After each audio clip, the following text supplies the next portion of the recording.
recorded so that those who aren't able to join us are able to view the recording and get caught up with any special announcements. Next slide, please. So this is the agenda for this afternoon. We're going to begin with some welcoming remarks from our dean, and then we're going to do a community check-in with everyone. We'll also receive some fall updates from our Senior Associate Dean, Susan Klitzman, and her team, members of her team. We will then go into some breakout groups by sector, and today that means by students and also by faculty and staff. We're going to review, and I and my team will review for you some community resources available to students as well as faculty and staff. And then we will have our SPH trivia quiz with some exciting prizes. And then we will open the floor to hear announcements from everyone, because there are so many things to be shared from among our collective before we wrap things up. And we hope to stay on time. So with that, and without further ado, I introduce to you our beloved Dean, Imanel Mohandes. Welcome, everybody. And your beloved Dean has been assigned 5 minutes of introductory remarks. So I'm going to rush through some of the things I wanted to communicate with you. First of all, I congratulate you. I congratulate you on your resilience. I congratulate you on your persistence. And believe me, your good efforts and your dedication to your graduate program has not been lost on me. We've been going through a very hard time, and you have been so good at adapting to too many changes that we are really not responsible for, but we have made our best effort to make this transition acceptable and comfortable for you. I'm very pleased to say I have been following how the students have evaluated the time when most of the courses were delivered online. And I must say that you have been generous to the school and generous to your faculty in your evaluations, where in general, if anything, your evaluations during that time exceeded your general evaluations of the courses that had been taught previously in person. So thank you for catching up with the technology, for giving this your best, and for the good results that I have seen you show the school, your faculty, and I'm sure your family and your friends. I was delighted with the graduating class, and of the many things that are beginning to happen in person, graduation was in person this year. And the joy that I saw on the faces of the families and friends that came to that event really warmed my heart and reminded me of how special it is to be in an academic institution such as this. This year, it's interesting that about 55% of the courses that we teach are being taught online simply because we have programs that are online in their entirety, and some of them have an online version for some students that want to take the program online. And 45% of the classes in 2019, the fall of 2019, were taught in person. This fall, we are 70% of the classes that were taught online in the fall of 2019 are being, taught in person in 2019 are being taught again in person in the fall of 2022. Just for clarity, 45% of the classes in 2019 were taught in person. They were all transitioned to online, and 70% of them now are back in person. The good news is that 87% of New Yorkers have received the vaccine. We did a recent poll on the 5 boroughs, and just to give you an example, I will tell you here in Manhattan, 91% of the respondents are vaccinated. In Staten Island, it's 88%. In the Bronx, it's 81%. In Queens, it's 91%. And in Brooklyn, it's 82%. But I need not remind you that our great city is not monolithic. There are differences between communities, there are differences between populations, and we need, as public health professionals, to be aware of that. This recent poll was a very good example that highlighted that how much difference there may be amongst populations that live in the same city. Some of the things that are so basic, like trust in science behind the vaccine. 78% people in Manhattan said they did trust the science, but in Staten Island, it was only 61%. When it came to boosters, how many received the booster? In Manhattan, it was 60%. In the Bronx, it was only 33%.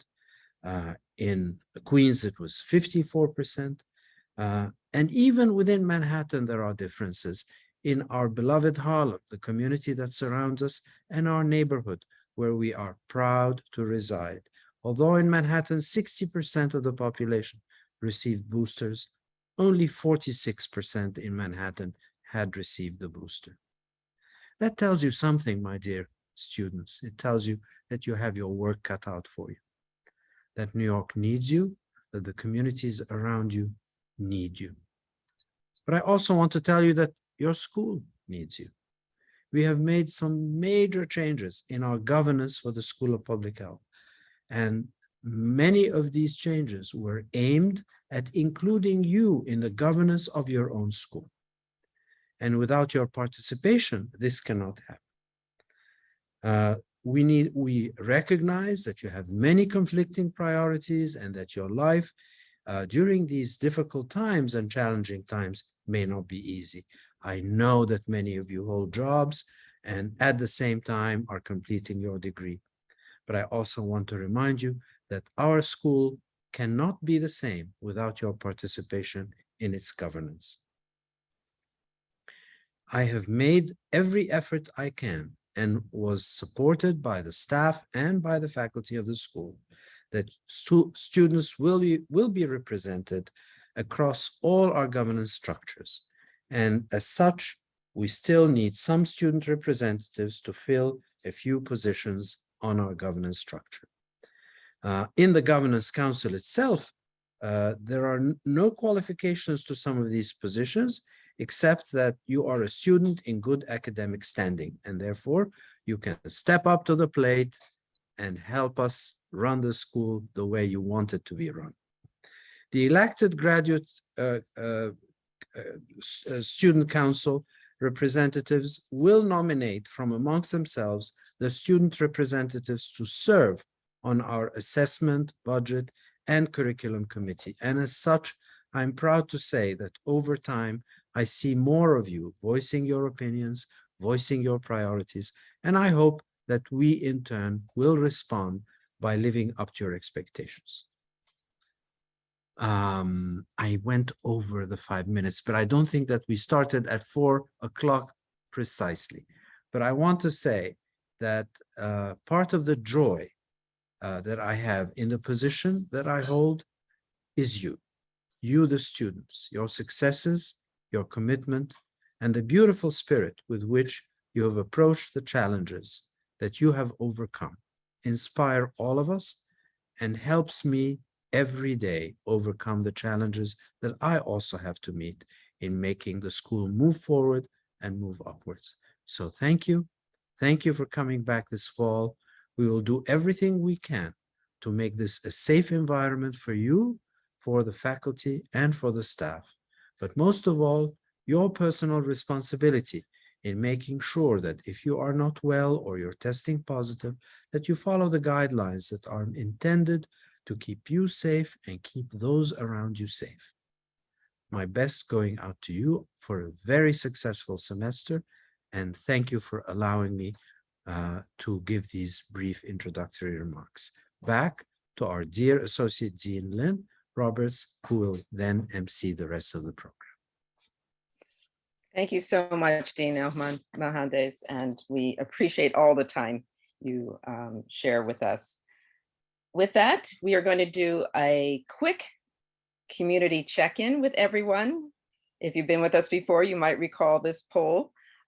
We want you to share with us your personal weather forecast. We just want to know how everybody's doing collectively. So We're going to launch a poll in a moment, and you're going to report whether you are feeling sunny and blue skies, foggy morning but clearing, cloudy with a chance of rain, or some scattered thunderstorms and heavy rain as you think about and contemplate the semester ahead of us.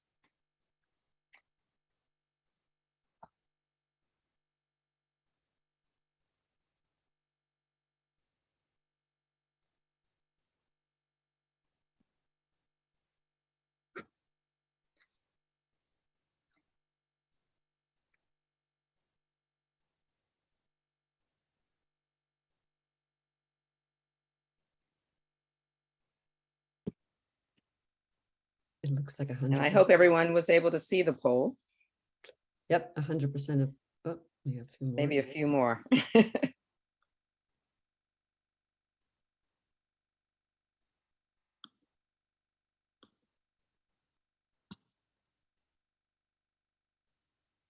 Almost 100%. But a few might have joined us before realizing it was there. So Meg, can we see the results?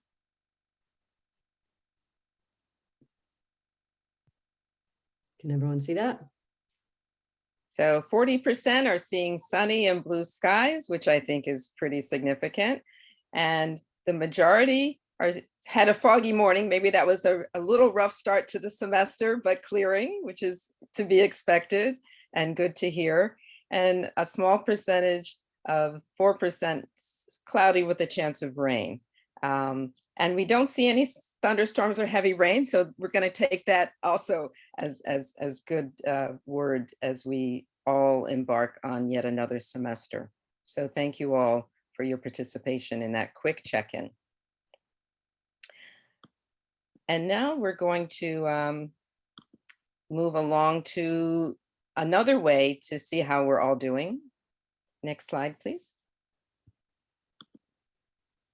And to get acquainted on a more personal level in pairs of two. And these are some suggested prompts. We're going to assign you randomly to hopefully meet with someone maybe you don't know that well or have never met before.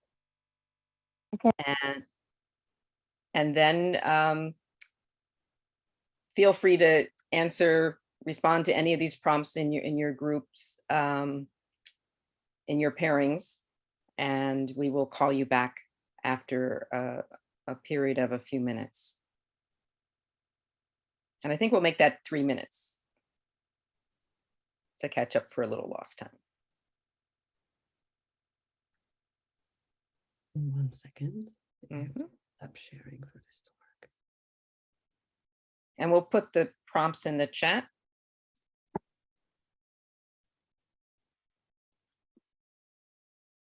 In case you forgot. Okay, ready? Oh, hello, someone else is coming. Change the number of rooms. Okay.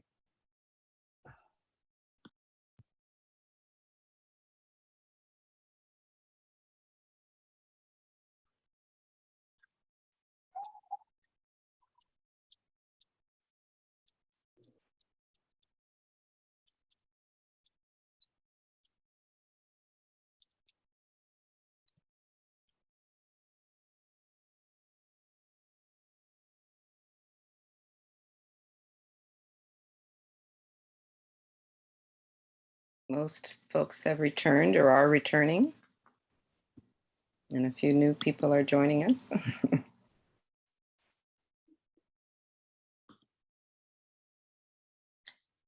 So next, I'm going to turn things over to our Senior Associate Dean, Susan Klitzman, who's going to give us an overview of some fall updates. Thank you, Dean Roberts, and welcome back, students, faculty, and staff. For those of you who don't know me, my name is Susan Klitzman. I'm the Senior Associate Dean for Administration, AKA Chief Operating Officer. My team and I are responsible for assuring that everyone has the physical and virtual resources they need, and that you have a welcoming, supportive, safe, and healthful environment to learn and work. Right now, I and our Chief Information Officer, Mohit Arora, wanted to give you some updates about things going on in our area. And I'm also joined by our Director of Facilities, Louis Cow, and our Director of Human Resources, Arthur McHugh, and all of us will be available to answer any questions in the breakout session. So first, let me start in my role as your campus COVID-19 coordinator. I think we're all very happy that the incidence of severe COVID-19 resulting in hospitalization and death has declined substantially over the last several months due to widespread vaccinations, boosters, and treatments, as the dean referred to. But we recognize here in the university and at the school that we still may have people who are at greater risk for severe disease. And we still have members of our community who are getting sick. So we're continuing to follow precautions. For those of you who were with us last semester, the guidance is pretty similar, but we've updated our guidance on our website so you can find the details there. I'll just say in terms of vaccination and testing, students who are taking in-person classes and instructional faculty and staff are all required to be vaccinated or have an approved medical exemption or religious exception, and then be tested weekly. And other staff have to either be vaccinated or participate in weekly COVID testing at a CUNY site. I'll also say that CUNY is continuing its random testing program this semester. This program is mandatory for all students, faculty, and staff who are coming to campus. So each week, a random sample of about 10% of the on-campus population will be selected for testing. And if you're selected, you will need to go to one of the CUNY sites throughout the 5 boroughs and promptly get tested. So because of this, we still need to check everyone's access when they enter campus. And I just ask you to please be patient with our public safety staff as they make sure that everyone is able to enter campus safely. Our public safety staff are also here to assure your safety in any way they can in and around the campus. This includes, for example, if anyone after classes in the evening would like to be escorted to a nearby subway or bus stop, you can go to the public safety desks and ask for an escort. In terms of masking, I know recently the governor had just announced that masking is no longer required on public transportation. And similarly, CUNY does not require masking, but the School of Public Health continues to strongly recommend that everyone wear a mask anytime you're in an area where there's other people, and to please not come to campus if you're sick, because as I mentioned, there are individuals on campus who are immunocompromised and who may be at risk for severe COVID-related illness. CUNY and the School of Public Health are also following CDC's recently revised guidance on exposure. So if you are exposed to someone who tests positive for COVID, you should wear a well-fitting mask anytime you're around other people and monitor yourself for 10 days. But you do not need to quarantine as long as you remain COVID negative and symptom-free.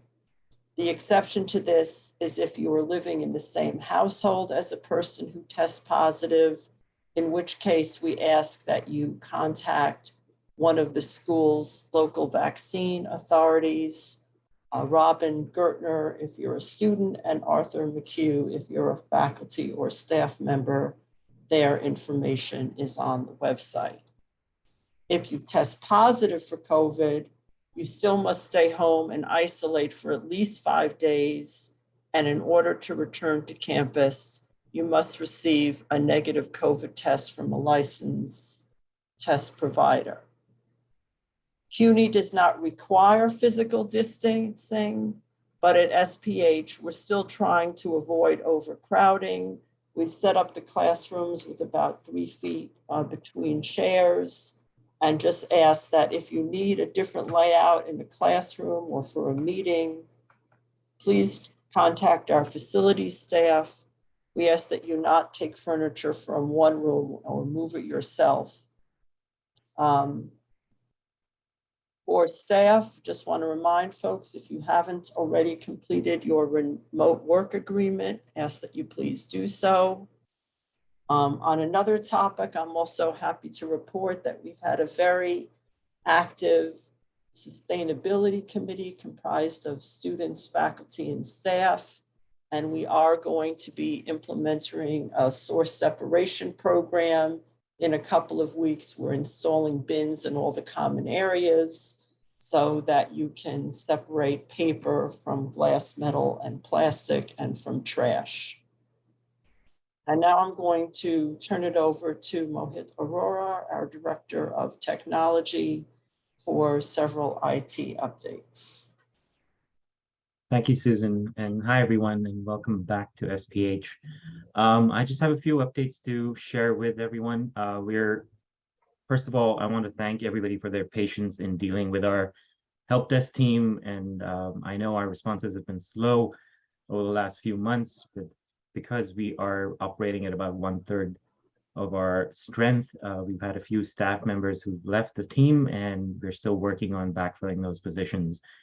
I expect this situation to get better within the next month or so. It's a slow process at CUNY, as many of you know, and we are trying to do our best with reorganizing the team that we do have on campus, and to be able to address things as they come, addressing the highest priority with issues first, the issues that have the highest impact or affecting the most number of people.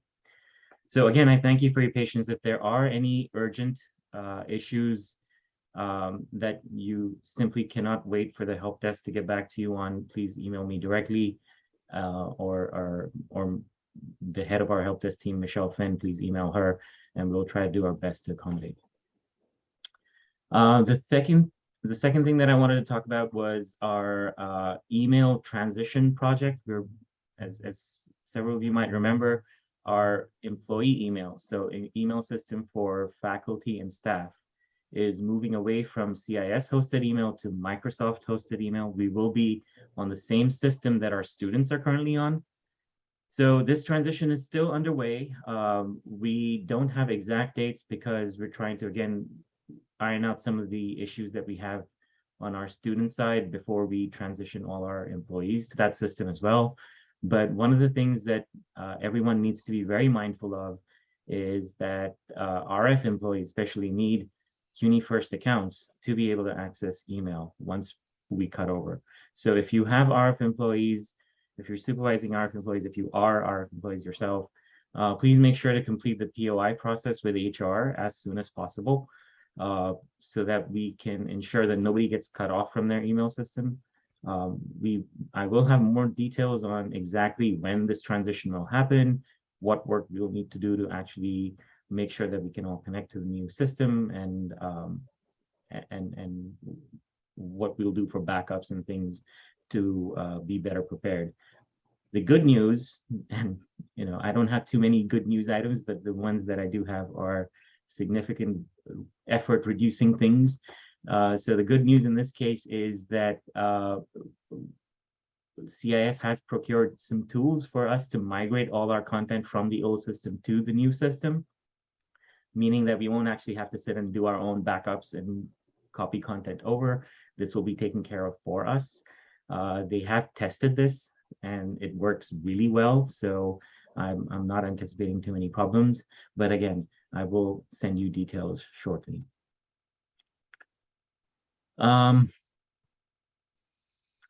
That's about it for updates. The other major thing is that our classrooms have been upgraded. Our AV systems in our classrooms were upgraded over the summer, and we're doing that. Our classrooms are much better equipped now to handle hybrid sessions and situations where students might be remote, or there might be a few people in the classroom and few outside. So we're getting a little bit better on how to do these things from campus. Our auditorium, for example, didn't have a camera before. We do now. We have two in there, in fact. And our audio systems that were fraught with problems in the past have been upgraded and work really well now. So again, we're wrapping up that process for our spaces with our vendors. Most are operable, but they're not at 100% yet, but more info to come. And I'm expecting that this system, once fully functional, is going to be a pleasure to use and be very simple to use as well. That's everything on my end. Please email me with any questions, concerns, any issues that you have been pending, haven't been resolved in a timely way, and we'll do our best to help you guys. Welcome once again. Thank you.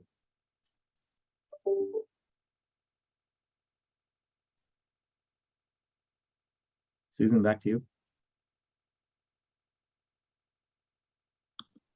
Well, I'm just going to wish everybody a very successful semester, and please reach out to us if you have any needs, and we will do our very best to meet them in as timely and effective a manner as we can. And I will turn it back to Dean Roberts. Thank you both so much for those updates. And now we are going to break out into two groups. I'm going to have the student leaders and my team in the breakout group for students. So when it launches, you just go to the student group if you are a student, and then faculty and staff who aren't joining me with the student group, please join the staff and faculty breakout group. And Meg will launch those now.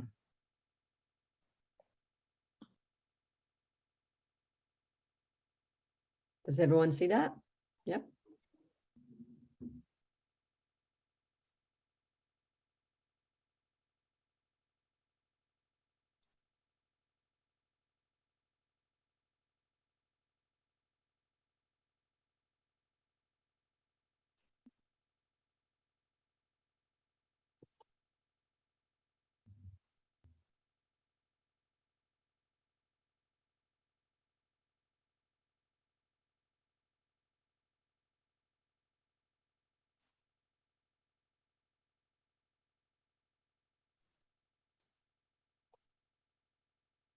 I didn't see anything, Meg. I think it should be in the student group, though.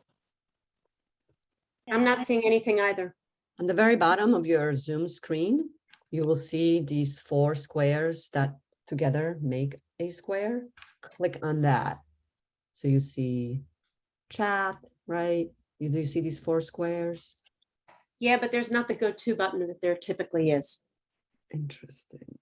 Okay, I'm going to try to get you there. 1 second.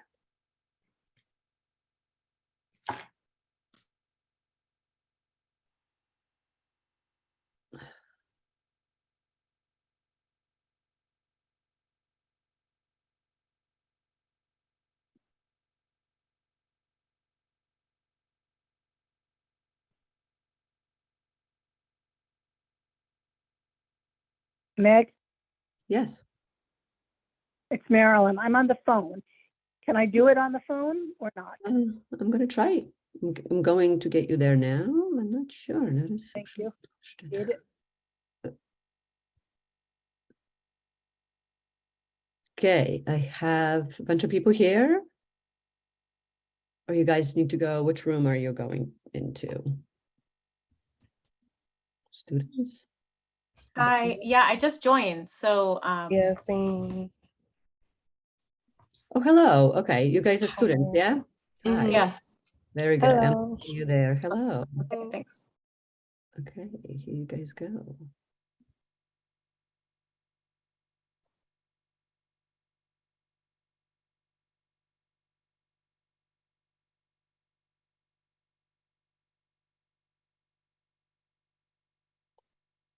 Tess, you see that? I mean, you came back. It's okay, you don't have to go to any room.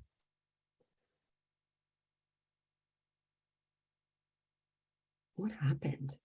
Why is everyone in the same room?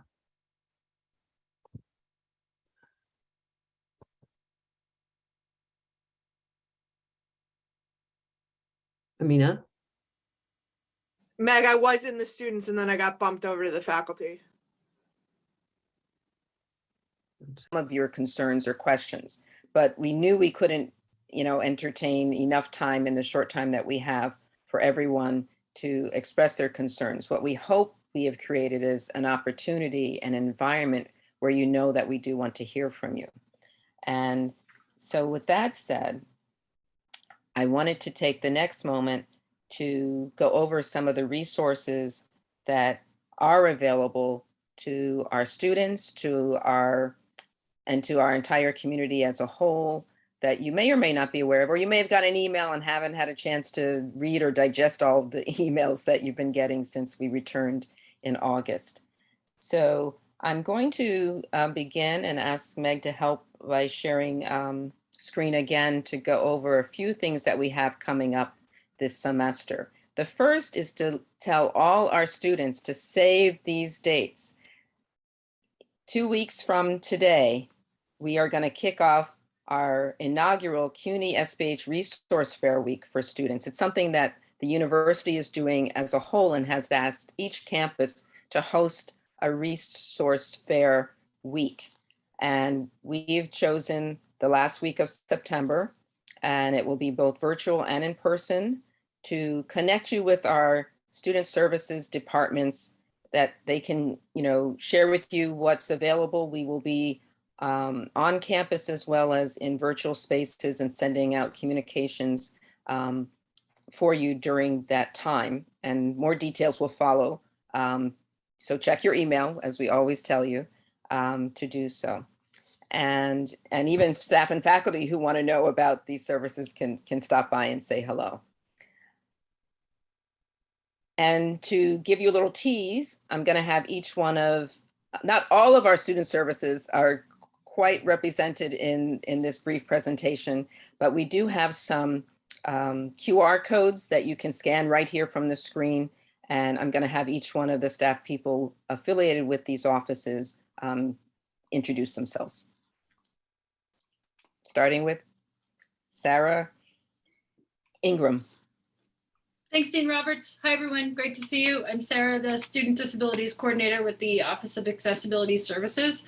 In brief, a note to students: if you received an accommodation in college or at work and think you could benefit from an accommodation, feel free to reach out. And a note to faculty: drop me a line with anything. I'm going to put my link to my webpage and email address in the chat. I look forward to hearing from you. Bye. Back to you, Dean Roberts. Thanks.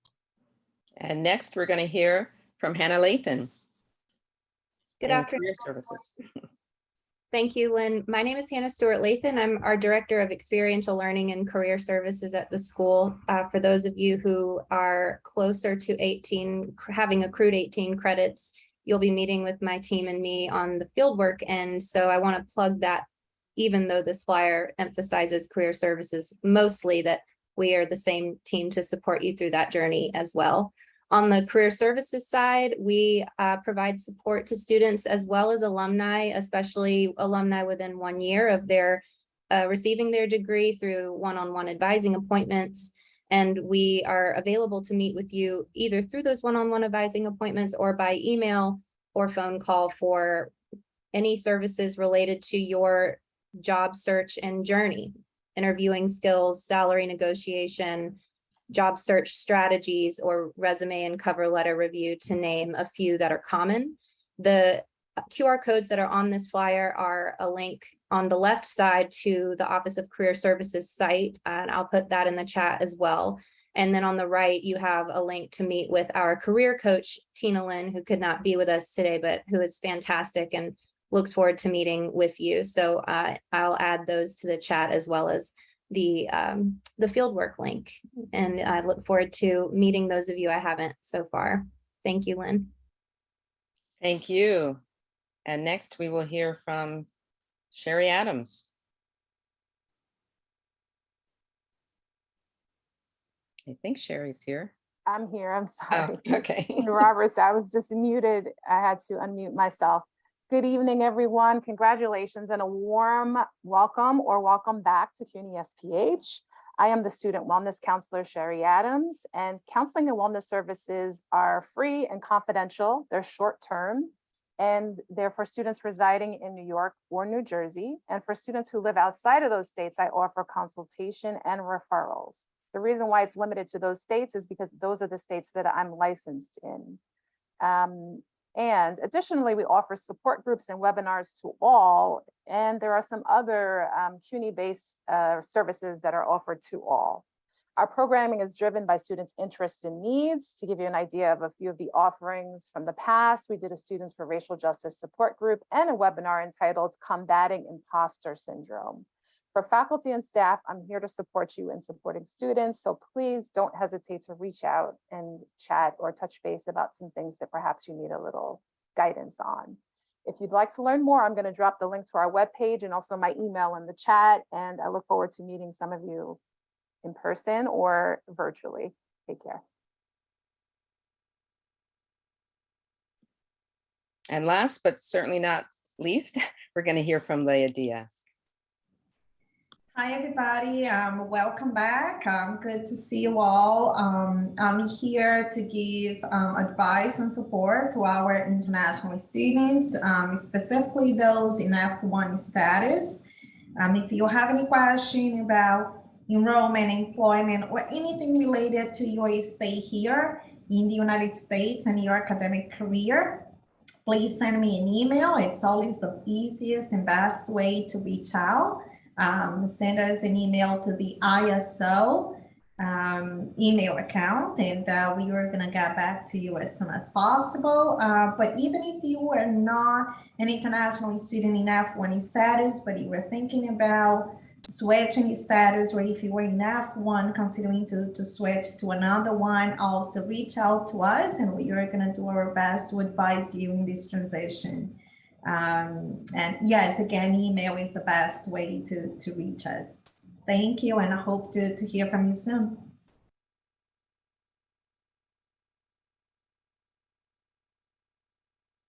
Thanks, everyone. And next, I'm going to turn things over to Himani Sharma, who's going to tell us a little bit about the Committee for Equity and Inclusion here at SPH. Hi, folks. Welcome back to all the returning students and faculty and staff, and welcome to all the new students. We're excited to have you. The Committee of Equity and Inclusion was created in fall 2021, and it's a committee that was nominated to support, promote, and advocate for equity and inclusion throughout our practices and policies throughout the school. Please check out our website online. We just went live a few months ago. Drop us an email if you have any suggestions. There's a form that you can find online as well. Yeah, we're really excited, and hopefully we can engage the community on these issues. Thanks. Thank you. And next, I believe Chris Palmado joined us, who's going to tell you about the Anti-Racism Teaching Collaborative. Yeah, hi, everybody. The Anti-Racist Teaching Collab is sort of an ad hoc group of faculty, and I'm going to read from a blog I wrote. We presented at the CUNY's Diversity, Equity, Inclusion Conference a couple of years ago, and as part of that, wrote a blog entry that I'm going to read from a little bit and then put it in the chat. Returning to a virtual campus in fall 2020, after a summer of outrage and protests, a group of faculty at the school began to explore ways we can do better. So we were compelled to examine our own racist practices and dismantle the racism embedded in ourselves and our classrooms. So we began by reading and discussing Bell Hooks's Teaching to Transgress, and we all highly recommend that, by the way, that any teacher read this book. This reading was followed by Ibram X. Kendi's How to Be an Anti-Racist. Next, it was Just Us by Claudia Rankin. And we explored other universities' approaches to anti-racist teaching policies, examining their syllabi and teaching practices.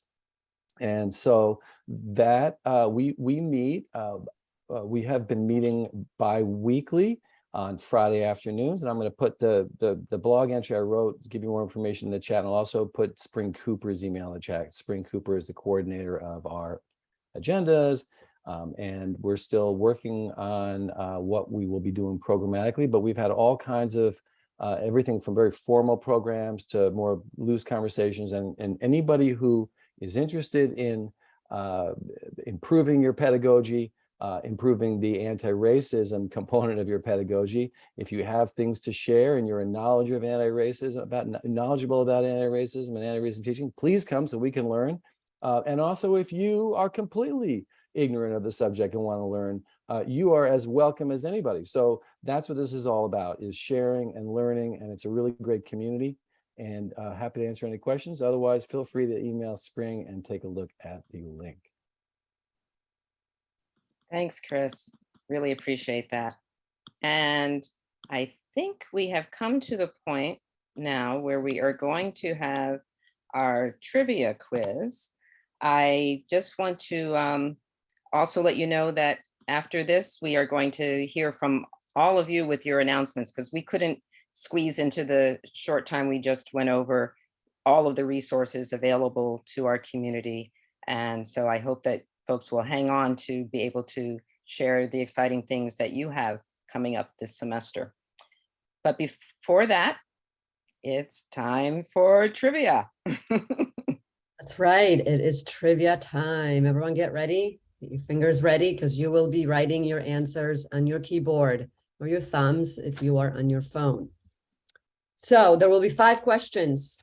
The first person to write the correct answer to the question in the chat, right here in the chat, not a poll, it will be in the chat, will be the winner. And if you are a winner, you will receive something like this. Really cool school swag. Okay, so just want to make sure this is going to be question 1. Is everyone ready? Great. Okay, get ready. Before that, let me just say, I was going to say, if you've been a previous winner, maybe hold back so we can let others win. Thank you very much. Since we have some returning members of our community. That's right.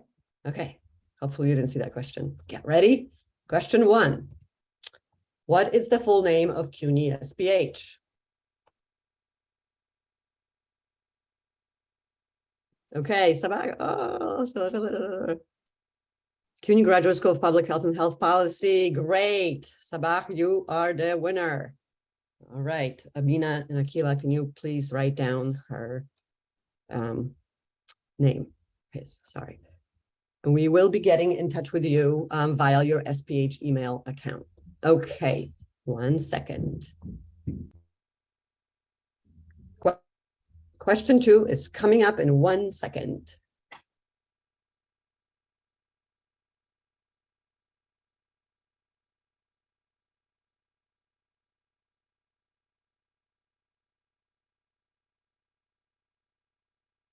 Okay, question 2. Ready? And go. In what year was the Unified CUNY SPH established? I don't think faculty. No. All right, Diana, Chris, and Tala, you are all winners. Not sure, faculty. Okay, it's 2016. It is 2016. The answer is 2016. So we will get Chris Palmedo, Diana Romero, and Tala Nancy. You are the winners. Mina and Akila, please write that down. Okay. I'm sorry, I think it's Diana. Is it Diana? Yeah, but I don't know. They were all like at once, so I don't. Oh, really? But it's I said, well, the first one I see. Okay. November 24th. Okay. Wow, you got the exact date, Professor Palmedo. Great. Okay, question 3.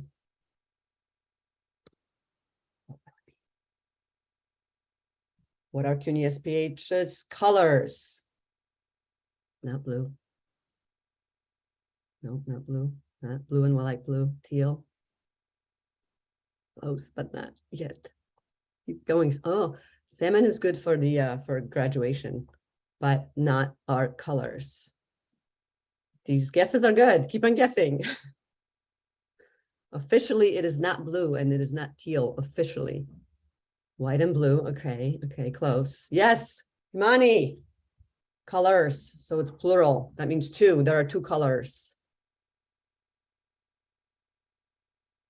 Yes. Himani Sharma, turquoise and white. You got it. Himani is the winner of question 3. Okay. Question 4.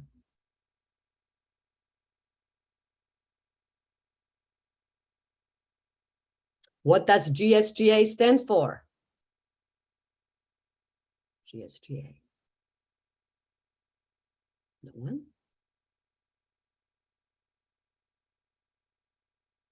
Doris, you got it. Doris got it.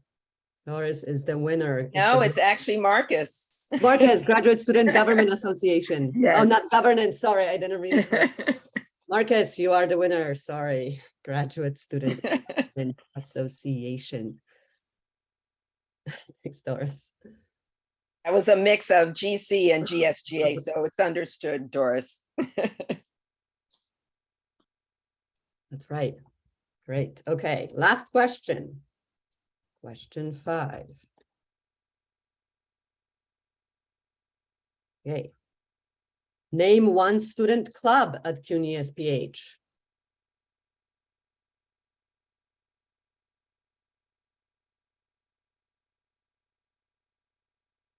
Sustainability. Health communications is, do we have a club in health communication? Higher. Okay, you were good. But sustainability, we have a sustainability club, I believe. Yes, we do. So the first winner was Diana Romero, but you already won one thing. So I think we're gonna bump it to the second. Bonnie Bell. Chris, don't we have a health communications club? Not that I know of. Not that I know of, and Oh, you but I better just- start one, young Well, man. now we can. All of these ideas are welcome. That's the reason we have. That these was a kind of meetings. suggestion, and the Yeah. person that suggests it needs to get a Absolutely. prize. Yeah, These are all being recorded, and students Person that- who have mentioned these can follow up and form those clubs. New clubs are welcome. Absolutely. They're all good ideas if they're not there. Yes. Bonnibel, you are the winner. Great. Okay, thank you And so much. actually, I for have to say, playing. Mengting gave the actual name of the club. It's called the Sustainable SPH Club. I have to say, that's the actual name of the club. Wow. Mengling. All right. Thank you all for your participation and your great guesses and your correct answers. I will be sending out an email to your SPH email account. So make sure you check your SPH email account with instructions on how to claim your prize. Okay, thanks, guys. But Mohit was right. PIRE is our club in the public health, population health informatics. Yes, FIRE was before that. It Yes. could be. We're going to save the chat and we will sort out the winners. We It's Mohit, apologize. Mohit It was moving so quickly. Yes, there is a FIRE club. Absolutely. And I had shared it with the students earlier. I'll put the link to our active clubs, and we have new clubs forming as we speak. So even clubs that are just getting started aren't included on our website as yet, but we're welcoming more. So if we can, there may be multiple winners in this one. We'll be as fair as we can be. So thank you all. And now I want to open the floor for the time we have left for further announcements and updates. Just raise your hand and we'll try to call you in the order in which you do. Diana. And one of our winners. Hi. Thanks, Multiple Lynn. winners.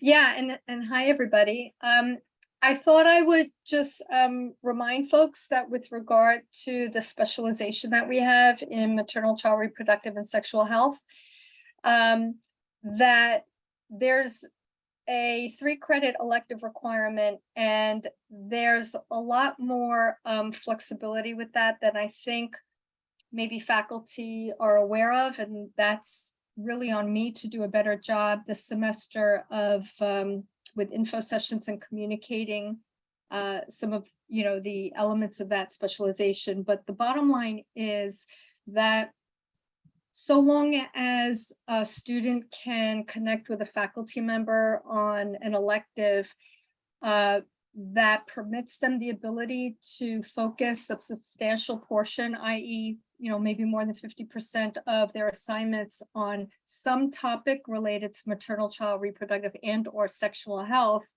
that we have felt that would make for a suitable elective. And so I have found from students many times they are only looking for the course that's listed as an MCRSH elective. And particularly for EPI students who may have, restrictions on the electives they take, that they be methods specific. There are ways where they can take a methods class so long as they're able to complete assignments that are on, a substantive area within the specialization. So I will try to put some more, guidance on this to share with faculty and students this semester, but I just figured I'd take this opportunity to let you all know that or remind you of it. And each department has a faculty advisor in the specialization. That's Heidi Jones in EPI, Mary Schooling in environmental. It's been Meredith in Chaz, but she's on sabbatical. And I'm sorry, who am I forgetting? And Stacy Plickta in HPAM. So those are kind of go-tos in the department. And then I'm always, available as well. But again, I will send out, put together some more detailed guidance to help like in advising. And I think it'll help in academic advising those folks as well.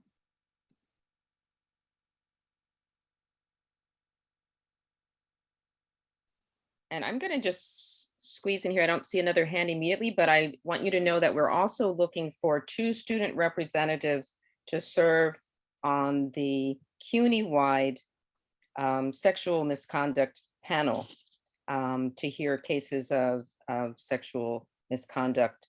And if you could let us know if you're interested as soon as possible, that would be most appreciated. I don't know if Shahana, if you want to add anything else to that request. We're eagerly hoping to identify 2 students, and we've had some interest, but some students who may not be available at this time.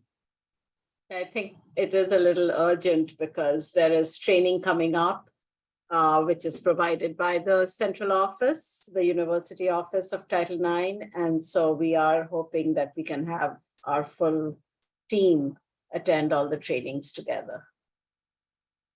So we would considering it. This is something that, the training is really comprehensive and something to add to your resume, your CV, if you have an interest in sexual health and also sexual misconduct issues as they pertain to students and young adults. So I put my email there. If you are interested, please contact me as soon as possible so we can add you to the list. There are faculty and staff who serve on the panels, but we need to have student representatives. You may not be called because this is CUNY-wide. It depends on what cases are happening, and it may even be a little random who gets selected to serve on the panel, but the training is a requirement, and I think it's a very valuable one. Thank you. I see another hand from Katusha Lewis in our financial aid office.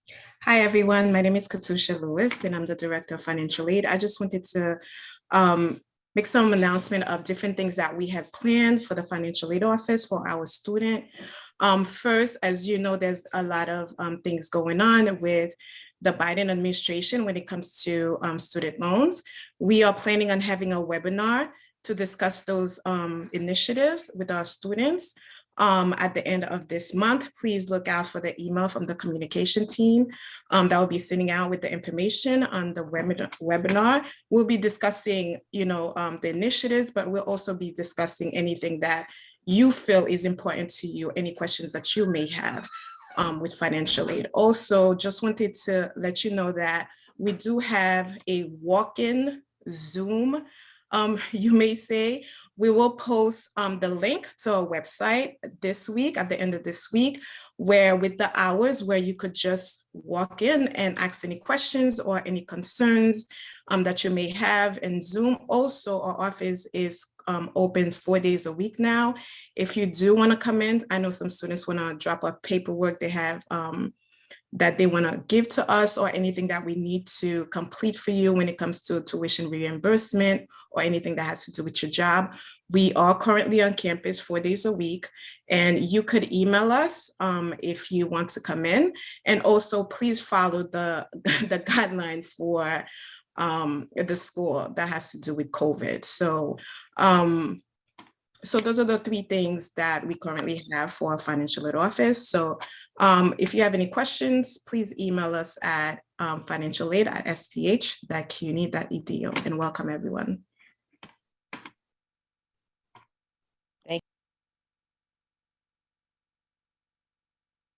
Sorry, I muted myself and unintentionally. Thank you very much, Katusha, for those important and timely updates and the upcoming webinar on loan forgiveness, really critical issue right now. Do I see any other hands? Let me switch to the other. Any other announcements? I know folks are up to things.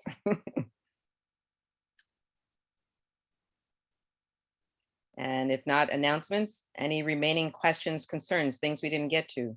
If she's still with us, I do want to introduce our GSJ president, who joined, I think, after we had closed the earlier breakout group. Well, it looks like and I'll there's take a question in the chat.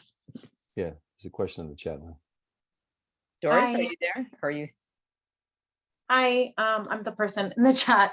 I'm curious to know how students can learn more about research opportunities, opportunities to support research that is not only part of SBH, but related to health and the overall CUNY institution.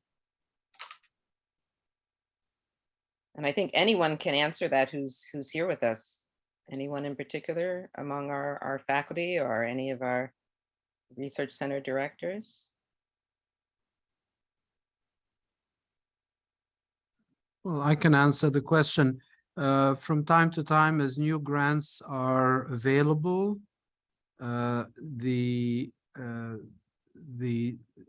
PI through the center or institute will advertise for positions for paid research assistantships or research associateships. I think you need to make your interest and your availability known to the administrators of these centers and institutes. We currently have a very large number of students that are involved. If you would like to volunteer your time with one of the faculty whose area of interest is known to you, then you certainly can approach that faculty and give them some of your background in order for them to qualify what kind of work you may be available for. You may, if you want to do this at a very central level, you can also communicate your interest to Dean Michelle Kiley, who is the Associate Dean for Research, since some opportunities may come her way. Another person who has their eye on state and city projects that are occurring in the school is Danielle Green, and she is another person that you can email. Obviously, it depends on your very specific area of interest and on your background skills, whether you are competitive at the outset of joining the school or perhaps later on when you have developed or acquired some skills. I hope this is helpful, Tala. I was going to add on to that. I see a lot of the applications that come through the CUNY Institute for Implementation Science and Population Health internship application. And it's really helpful if when applicants are very specific about what they want to do, that they've looked at the types of projects that we do and maybe have their own research question, that they want to answer using the data that's available to them. So, and as Dean El Mohanda said, like being very clear about what your skills already are and then what you hope to maybe get out of it, so that the PI maybe knows a little bit more about who possible mentors could be and other resources that you might need to be successful in your internship, whether it's paid or volunteer, like for field work or your capstone. Wonderful question and suggestions. Thank you all. Lynn, can I ask a related question? Absolutely. I saw that, Brian indicated that he would post, or the department would send, these kinds of notices to OEL, which sounds like a great suggestion. I know in the past, sometimes we've thought about, folks that I work with have thought about, I guess, career services for, communicating the availability of positions. But I have to admit that I've been a bit unclear from the perspective of someone who has positions periodically to offer, including one soon, which is the best way to go about it. And in particular, if whether it's faculty or center or whomever has something that they like to keep limited to the CUNY SPH family, right? So if we want to offer something, ideally just to our, maybe if we just focus on current or students or alums, do you know of, or does anyone know of sort of the best conduit for doing that? I know we can't control things being forwarded outside of the SPH, but is there any concrete guidance on how to make those kinds of opportunities known? You can always post it on the RF job site and say, what I've done when I've wanted someone is say preference given to CUNY SPH students and alum. I don't really, I appreciate that, Michelle, but I don't want to do that because it still means 200 applications are going to end up in my inbox. No, I mean, it's true. Yeah, I think the issue is because the website is course. public. Yeah. Yeah. No, of course. Yeah. I can add, Diana, that for the weekly career services newsletters, those are sent exclusively to our alumni and students. The link that I put in the chat is publicly available. So it is sometimes the case that students from a SUNY or otherwise may see them and apply, but you will largely trim down on that influx of external applications. And if you have I'd say this to any faculty, if you have a particular opportunity coming up soon and you have a short timeline, career services can, when we have capacity, which I think is more now, help with some screening. We're meeting regularly with students, both for OEL and career advising. So we are also able to connect students who may be interested and qualified to you. But I would definitely say sending these opportunities to the career services email, which I'll put in the chat again, and just to my email directly is going to be one of the best, clearest conduits to getting there. Great, thanks so much, Hannah. And I don't see any more in the chat. Chris, I see a hand, and I know Doris Chu would like to introduce herself. Yes, just along the same conversation. It's a question that comes up all the time, so I'm glad you asked it, Tala. So Hannah, that email, does it go to all the students? I was just talking to an advisee today who was asking the same exact question. How do they find out about these opportunities? Are they automatically added, Hannah, or do they have to sign up for that mailing? It's not an opt-in. Yeah, that's a great question. It is not an opt-in email, but I know, and Sumana, our communications director, would have a much more definitive answer, but there is sometimes a bit of a gap from when a student matriculates to being added, especially if a student is in a special program like a 4+1 or things like that. I know there can sometimes be those gaps. And so if you have students reaching out who are not on that newsletter, we'll either direct them to comms to ask to be added, or they can, through the support of faculty or others they're working with at the school, be notified of us, and we can then point them in the right direction. Because I think sometimes students just don't know about the weekly postings on our website if they're not seeing these emails. Yeah, and I can't stress enough, it is tied to usually their SPH email. So if they aren't checking that regularly, these newsletters go out weekly. We don't subscribe the faculty to them, because then your boxes would be even fuller than they already are, if any faculty member would like to receive it. But it is a weekly, just like the student newsletter that will eventually come from our GSGA. We are, it's a constant battle, as Hannah said, to update that list. So any student who says they haven't received a weekly newsletter from the Career Services Office this semester, they're probably been there every week. So then they probably aren't getting other emails as well. The last thing I'll add, oh, I'm sorry, Mohit, go ahead. Sorry to interrupt, but these lists are typically updated at the end of the ad drop period. So it happens every semester, and we do this right when we have a final list of students from the registrar's office. Which is tomorrow, yes. Right. Thank you, Mohit.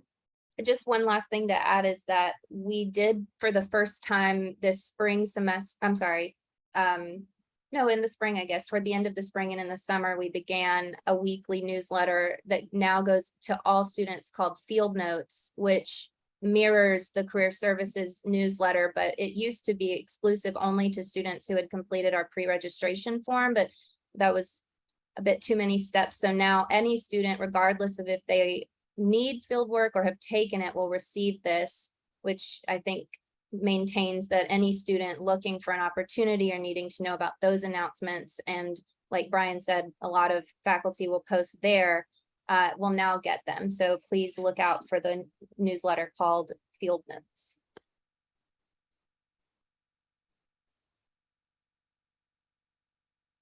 And just back to Diana, another suggestion might be to have it go through your administrator, through Toya, just because that doesn't, like, in addition to whether you post it with the career newsletter, if it is your own position, maybe just have it sent out directly to yours and other departments as you see fit. I do that with most of my communications because the lists aren't necessarily identical. They may have more of the personal emails at the department level.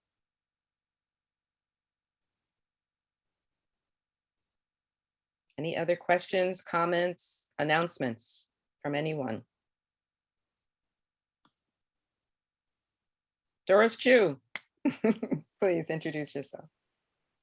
Thank you, Dean Roberts. Hi, everyone. My name is Doris Chu, and I'm so excited to serve as GSJ president for this academic year alongside the GSJ Exec Council, Treasurer and Communications Officers who is also on the call. I also wanted to say welcome to SPH, to the new students and to the returning students. It's a really special community, and I really encourage you to reach out to GSGA and to get to know your classmates as you navigate through this program. And just thank you to everyone, and especially Dean Roberts, for organizing this welcome back space. And apologies that I could only join so late. I was working, which is very emblematic of many of the students who are part of this community. So thanks, everyone. Well, I want to commend all of us for actually keeping within the time allotted with minutes to spare, which is unusual for us, I think. And I can't thank you all enough who supported this effort, and all of you who were able to join us, and all of you who were not able to join us but will view this recording later. I don't know if our dean has any more parting words to share at this moment. Sorry to catch you, but would love to just thank everyone. I think you're muted. If I got 10 cents for every time somebody told me I was muted, I'd be a rich man. I just wanted to say This is a wonderful event. Thank you, Dean Roberts, for bringing us together. I know there's a lot of organization that happens behind the scenes. Thank you, Meg, for such an excellent program, and for your staff and the student services and all those that participated today. Your presence here means a lot to our students, and they know that they matter. As for the students, good luck and break a leg this semester.